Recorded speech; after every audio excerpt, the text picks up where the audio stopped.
మీ business ఏదైనా మీ ఊర్లో promotion చేయాలంటే అది సుమన్ టీవీతోనే సాధ్యం. ఇప్పుడే సంప్రదించండి.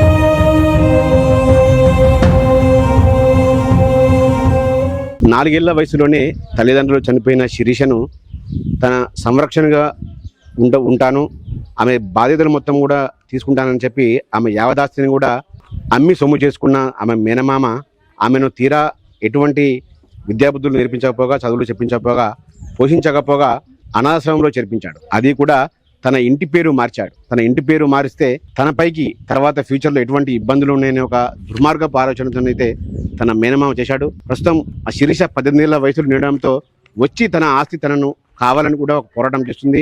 ఆమెని తొక్కని గొడప లేదు, తిరగని అధికారి కార్యాలయం లేదు. అయినా కూడా ఇప్పటివరకు శిరీషకైతే న్యాయం జరగడం లేదు.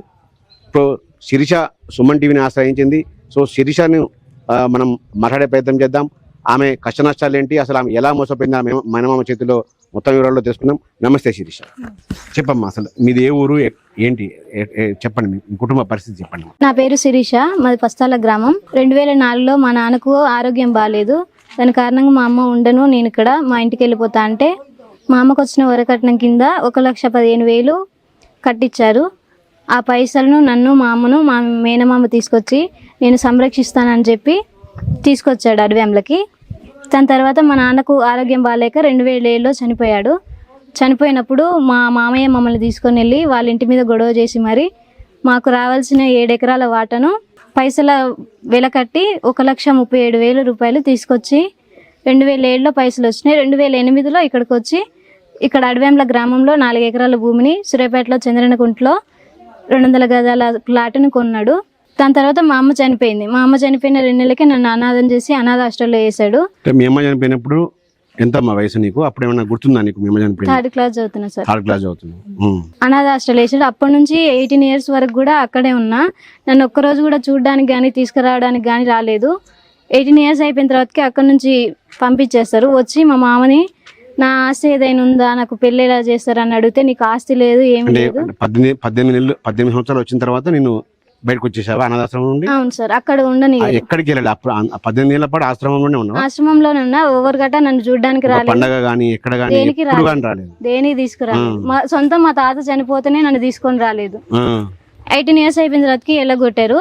అప్పుడు మా మామ ఏమనిపించదమ్మా, అంటే అందరూ మీ ఫ్రెండ్స్ అందరూ కూడా పండగలకు అక్కడక్కడ అందరూ ఇంటికి వెళ్తారు సార్, నేను మాత్రమే అక్కడ ఉంటా. నేను సిస్టర్లతో పాటు ఉంటా. అన్నారు సిస్టర్ చాలా మంది, నీకు సొంతం వాళ్ళు ఎవరు లేదా? ఈమె యాదమ్మ చెప్పింది నన్ను ఎవరికైనా దత్తత ఇచ్చేయండి, మాకు వద్దు ఈ అమ్మాయి అని చెప్పేసి వచ్చి చెప్పిందంట హాస్టల్లో. మా సిస్టర్ వాళ్ళు ఎందుకు ఇంత మంచి అమ్మాయిని దత్తత తీయడం ఎందుకు అని చెప్పేసి వాళ్ళే పెంచారు, మంచిగా చదివించారు. కానీ ఒక్కసారి కూడా మా సొంత తాత చనిపోయినా కూడా నన్ను అసలు ఇంటికే తీసుకురాలే. మళ్ళీ చూస్తే ఎవరైనా మాట్లాడతారేమో, మళ్ళీ ఏదైనా చెప్తారేమో, తెలియ నేర్పిస్తారని అల్లున్నా కానీ ఒక్కసారి కూడా బయటికి రాలేదు అందులో నుంచి. 18 years వరకు గిట. 18 years వచ్చే వరకు అందులోనే ఎక్కడికి రాలే. మా చిన్న మామ ఉన్నాడు, మళ్ళీ మా అత్త ఉంది అని ఎవరు ఉన్నారని కూడా నాకు తెలియనియలేదు. మళ్ళీ వాళ్ళ ఇంటికి పోకుండా పోవద్దు, వాళ్ళ ఇంటికి అని నేర్పించేది. అప్పటి వరకు కూడా అందులోనే ఉన్నా. బయటకు వచ్చిన తర్వాతకి మళ్ళీ వాళ్ళింటికి పోవద్దు, వీళ్ళింటికి పోవద్దు అని ఇంట్లోనే ఉంచి హింసించేది చాలా. ఎవరైనా తెలుగు నేర్పిస్తారేమోనని. హింసించేదంటే మానసికంగా, శారీరకంగా కొట్టేది సార్, చాలా కొట్టేది. మా బావలు కూడా, మా చిన్న బావ అయితే మరి కొట్టేది. యాదమ్మ అయితే అసలు ఎవరింటికి పోవద్దు, నీకేం ఎవరితో మాట్లాడదు, ఇక్కడే పడి ఉండని కొట్టేది బాగా. అయితే ఇప్పుడు ఆస్తి అడిగితే ఏమంటున్నాడమ్మా? నీ ఆస్తి 4 ఎకరాలు నీకు ప్లాట్, అవి కావాలంటే ఏమంటున్నాడు మీ నాన్న? అది ఏమంటే నాకు ఏదైనా ఆస్తి ఉందా, మా అమ్మ తరపున మా నాన్న తరపున ఏదైనా వచ్చిందా అంటే నీకు ఆస్తి లేదు, ఏమీ లేదు, నీకు అంతగానం పెళ్లి కావాలంటే నా కొడుకు 2వ భార్య ఉండు కానీ నీకైతే ఆస్తి లేదని ఇంట్లోకెళ్ళి కొట్టి ఎల్లగొట్టారు సార్. ఇంట్లోకెళ్ళి ఎల్లగొట్టిన తర్వాతకి నేను మా చిన్న మామని వచ్చి అడిగినా, మీకు మాత్రం ఇన్ని ఉన్నాయి, మా నాన్న నాకేం ఇయ్యలేదా అని అడిగితే, ఇచ్చిరమ్మా మీ పెదనాన్నలు ఇచ్చిరు, మీ మామకే ఇచ్చిరు అని చెప్పారు సార్. అయితే అప్పుడు వెళ్ళి మా పెదనాన్నని అడిగితే మా పెదనాన్న చెప్పిండు ఇలా ఇచ్చాను.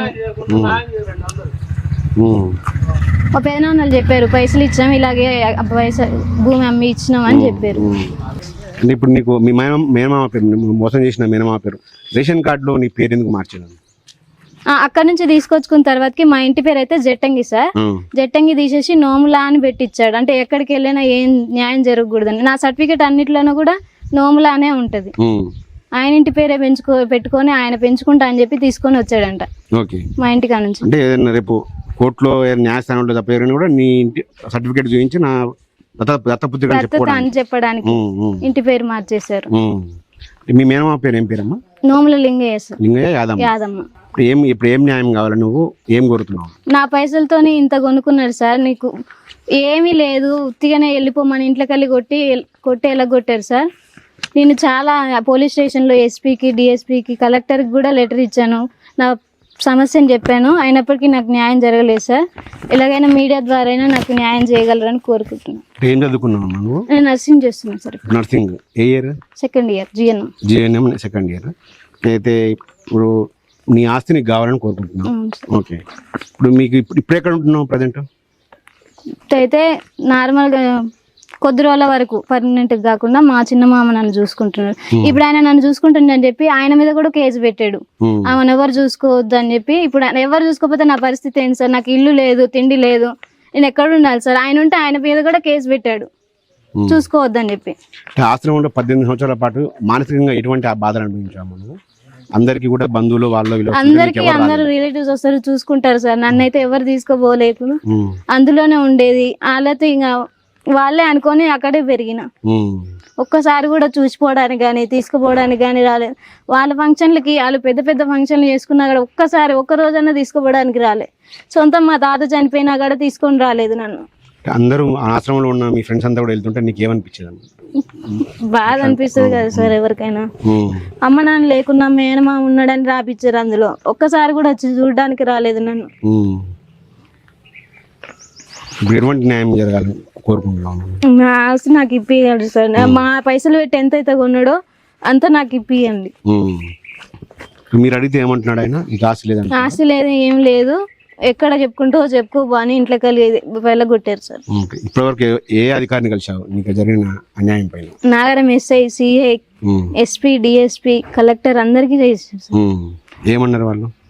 చూస్తాం అన్నారు సార్. వాళ్ళు కలెక్టర్కి పోలీస్ స్టేషన్లో కేసు పెడితే మీరు ఇది పట్టించుకోవద్దు, ల్యాండ్ ఇష్యూ పట్టించుకోవద్దు అని చెప్పి నోటీస్ పంపించారు. మా మామ నాకు హెల్ప్ చేస్తున్నాను మా మామ మీద కేసు పెట్టిండు. ఎవరు సాయం చేయకుండా చేస్తున్నారు సార్. నీకైతే నీ ఆస్తి నీకు కావాలి చదువుకోవడానికి ఫ్యూచర్లో లైఫ్ సెటిల్, అంతే కదా? ఇది చూశారు కదా, శిరీష ఒక దీనగాథ. దాదాపు మేనమామ అంటే అమ్మలో సగం నాన్నలో సగంని మేనమామ అంటారు. కానీ మేనమామ మాత్రం కేవలం సమాజంలో మంచితనం లాగా ఒక నటన కనపరిచి ఆస్తి మొత్తం కూడా కాజేశాడు. ప్రస్తుతం 18 ఏళ్ళ తర్వాత ఈ శిరీష ఉన్నదో దాదాపు 15 ఏళ్ల పాటు అనాథాశ్రమంలోనే మగ్గింది. ఎవరు లేని, అందరూ ఉన్నా కూడా ఎవరు లేని అనాథగా మానసికంగా తీవ్ర వేదనకు గురైంది. తీరా ఇప్పుడు 18 సంవత్సరాల తర్వాత వచ్చి తన ఆస్తి తను అడిగితే నీకు ఎక్కడిది ఆస్తి అంటూ కూడా ఆమెను కొట్టారు, తరిమేశారు. చివరికి ఏ మేనమామకు నోట్ల నుంచి రాని కూడా మాట కూడా తన కుమారునికి 2వ భార్యగా ఉండమని కూడా ఆమెను వేధించిన పరిస్థితి ఉంది. సో శిరీష ఇప్పుడు తనకు జరిగిన అన్యాయంపై జిల్లా అధికారులందరినీ కూడా కలిసింది. ఇప్పటికైతే న్యాయం జరగలేదు. ఖచ్చితంగా తనకు న్యాయం జరగాలి, తన ఆస్తి తనకు ఇప్పించాలి, తన ఫ్యూచర్లో ఇంకా మంచి చదువులు చదువుకోవడానికి తన ఆస్తి ఉపయోగపడుతుంది కూడా శిరీష అయితే దీనంగా వేడుకుంటున్న పరిస్థితి కనబడతా ఉంది.